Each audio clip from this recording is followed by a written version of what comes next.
বেনজিরের আরও ১১৯ দলিলের সম্পদ ও গুলশানের ৪ ফ্ল্যাট জব্দের আদেশ। সাবেক পুলিশ প্রধান আইজি বেনজির আহমেদের আরও ১১৯টি দলিলের স্থাবর অস্থাবর সম্পত্তি জব্দ ও ক্রোকের আদেশ দিয়েছেন আদালত। দুদকের আবেদনে রবিবার ২৬ মে ঢাকা মহানগর আদালতের জ্যেষ্ঠ বিশেষ জজ মোহাম্মদ আসামস জগলুল হোসেনের আদালত এই আদেশ দেন। আদালতের আদেশটি নিশ্চিত করেছেন দুর্নীতি দমন কমিশনের পাবলিক প্রসিকিউটর মাহমুদ হোসেন জাহাঙ্গীর। তিনি গণমাধ্যমকে বলেন, ১১৯টি দলিলের স্থাবর সম্পত্তি জব্দ করার আদেশ হয়েছে। এই স্থাবর সম্পত্তির মধ্যে আছে গুলশান আবাসিক এলাকার CSG ব্লকে ১৩৪ পুরাতন ১৩০ নম্বর রাস্তার ১ নং প্লটে মোট ১৯ কাঠা ১২ ছটাক জমির ওপর নির্মিত রেনকন আইকন টাওয়ারে ৪টি ফ্ল্যাট। ১৪ তলায় ২টি ফ্ল্যাটের আয়তন ২,২৪২.৯৯ বর্গফুট। এই দুটি ফ্ল্যাটের ক্রয় মূল্য ৫৩,৫০,০০০ টাকা। একই টাওয়ারের ১৩ তলায় ২টি ফ্ল্যাটের আয়তন ২,৩৫৩.৪০ বর্গফুট। এই দুটি ফ্ল্যাটের ক্রয় মূল্য ৫৬ লাখ টাকা। ৪টি ফ্ল্যাটে বেনজির আহমেদের স্ত্রী জিশান মির্জার নামে। বাকি ১১৫টি দলিলের সম্পত্তির মধ্যে আছে সাভারের মৈস্তাপাড়া মৌজার ৩ কাঠা জমি। এই জমির মালিক বেনজির আহমেদের স্ত্রী জিশান মির্জা। আর মাদারীপুরের রাজৌরে ৭ পাড় ডুমুরিয়া মৌজায় ১১৩টি দলিলের সম্পত্তির মালিক বেনজির আহমেদ ও তার স্ত্রী। এছাড়া মাদারীপুরের শিবচরে ঠ্যাঙ্গামারা মৌজায় তাদের আরও ৫ কাঠা জমি আছে।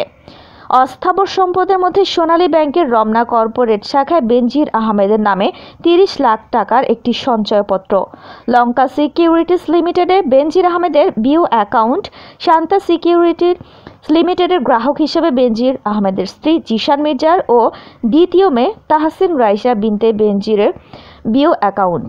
এছাড়াও যৌথ মূলধন কোম্পানি ও ফার্মসমূহ পরিদপ্তরে নিবন্ধিত savannah national park private limited, savannah agro limited, savannah eco resort ও একটি শিশির বিন্দু লিমিটেড।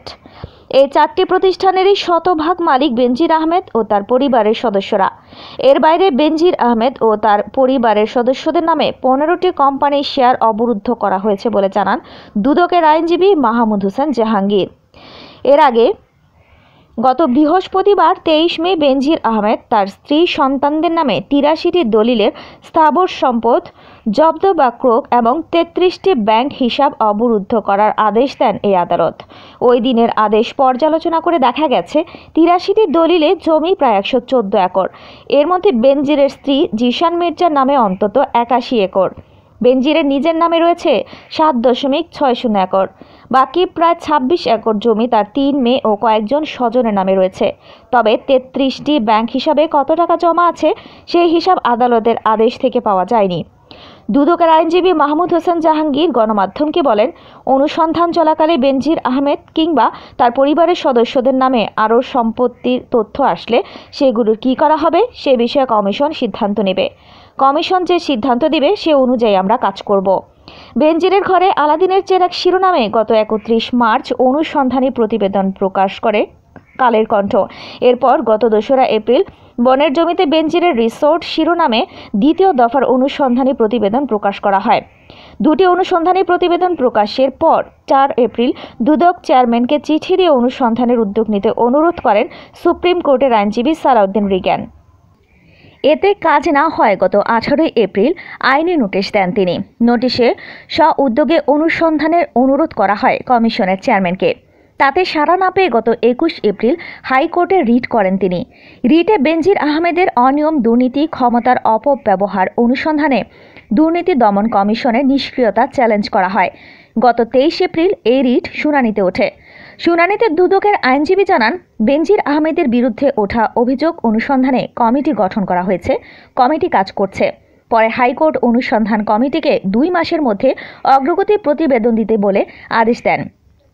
এ অবস্থায় গত ২৩ মে বেনজির আহমেদের স্থাবর অস্থাবর সম্পদ জব্দ ও অবরুদ্ধের নির্দেশনা চেয়ে সংস্থাটির অনুসন্ধানকারী কর্মকর্তা উপপরিচালক মোহাম্মদ হাফিজুল ইসলাম আবেদন করলে আদালত সে আদেশ দেন। আদালত আদেশে বলেন, বর্ণিত স্থাবর সম্পত্তি জব্দ এবং অস্থাবর সম্পত্তি অবরুদ্ধ করা না হলে তা হস্তান্তর হওয়ার সমূহ সম্ভাবনা রয়েছে, যা পরবর্তী সময়ে রাষ্ট্রের অনুকূলে বাজেয়াপ্ত করা সম্ভব হবে না।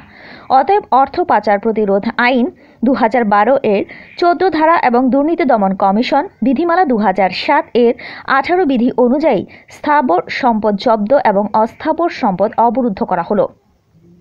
আদেশে আরও বলা হয়, স্থাবর সম্পদের উপর জব্দের আদেশ কার্যকর থাকা অবস্থায় কোনো অবস্থাতেই তা হস্তান্তর বা বিনিময় করা যাবে না।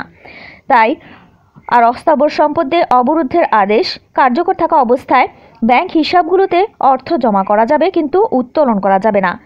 আদেশটি বিজ্ঞপ্তি আকারে একটি বাংলা ও একটি ইংরেজি জাতীয় দৈনিকের প্রচারের নির্দেশ দেন আদালত। এজন্য আদেশের অনুলিপি কমিশনের সচিবের কাছে পাঠাতে নির্দেশ দেওয়া হয়।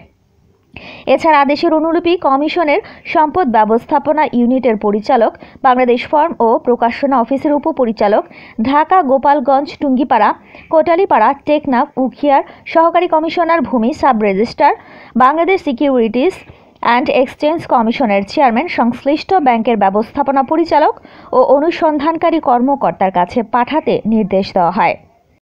এরকম আরও অনেক ভিডিও পেতে নিউজ এক্সপোজার টিভির সাথেই থাকুন। চ্যানেলটি সাবস্ক্রাইব করুন এবং সাথে বেল আইকনটি বাজিয়ে দিন।